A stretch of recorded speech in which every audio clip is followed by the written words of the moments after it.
इस वक्त की बड़ी खबर आपको बता दें, दिल्ली फसादात मामले की समाअत कर रहे जज का तबादला हो गया है। एएसजे विनोद यादव का तबादला किया गया है।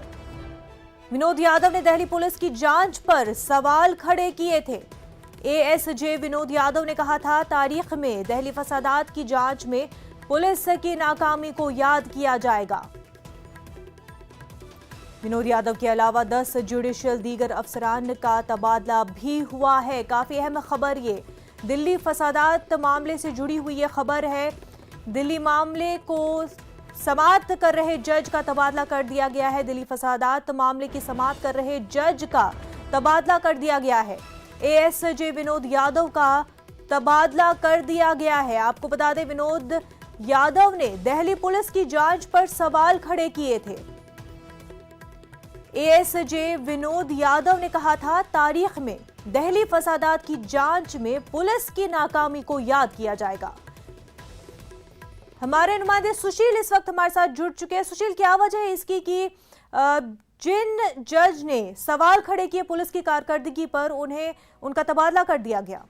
जी देखिए, ये कह पाना थोड़ा सा मुश्किल है कि ये तबादला उन तमाम कारणों की वजह से किया गया है या ये एक रूटीन प्रक्रिया है, क्योंकि इस पूरे मामले में निचली अदालतों में कई ऐसे एडिशनल जज हैं जिनका फिलहाल ट्रांसफर दिल्ली हाई कोर्ट के प्रशासनिक फैसले के द्वारा लिया गया है। सबसे महत्वपूर्ण बात इस मामले में ये है कि फिलहाल जो तबादले हुए उन तबादलों में विनोद कुमार का नाम इसलिए अहम है क्योंकि दिल्ली दंगा के मामले में वो लगातार दिल्ली पुलिस को फटकार लगाते रहे हैं, दिल्ली पुलिस की जांच प्रक्रिया पर सवाल उठाते रहे हैं।